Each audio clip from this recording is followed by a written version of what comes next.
back in the day, after a good hit of that spice which at the time you could literally buy in a kiosk next to sunflower seeds, I suddenly decided I could swim like a champion. The problem is, I couldn't swim at all.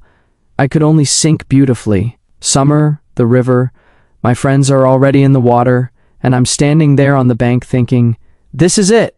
I'm about to prove that I am basically a dolphin in disguise. I dive in, make 2 strokes, and immediately turn into a brick. A brick going straight to the bottom.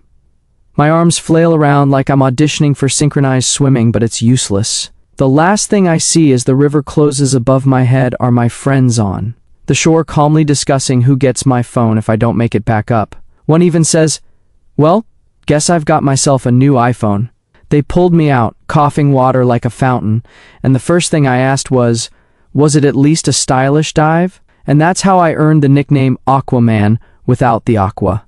Years ago, when spice was still sold legally and marketed almost like a calming tea, I inhaled and became absolutely convinced that I had the Force.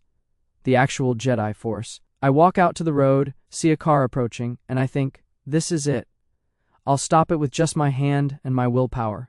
I plant my feet, stretch out my hand like in Star Wars, put on a serious face, and the car actually stops. But not because of me. The driver, a middle-aged man, slams the brakes, jumps out, and yells, son, if you want to die, I can speed up. What the hell are you doing in the middle of the road? I try to explain about my Jedi training, but he doesn't listen. Instead, he smacks me on the back of the head so hard that I realize my Jedi Academy just got permanently shut down. After a couple of hits of that so-called legal high, the one that's now firmly banned, I walked into my history exam. I sit down, open my paper, and suddenly the letters start marching across the page like soldiers on parade.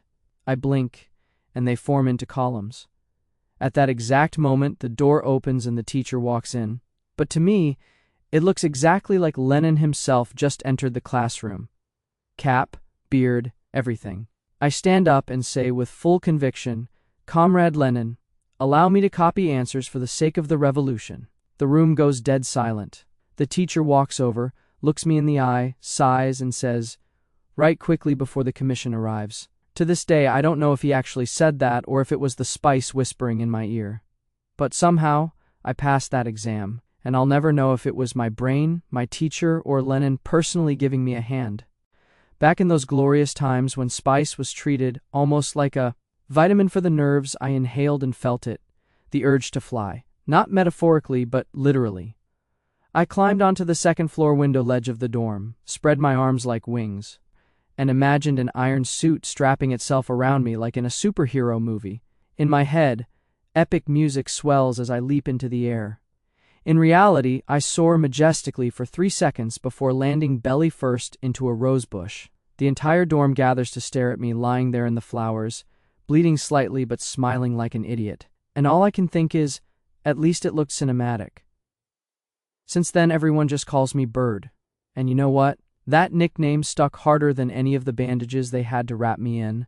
And then there was the time, after a session with that legal fun in a bag, when I sat down for my math exam with only a calculator in front of me.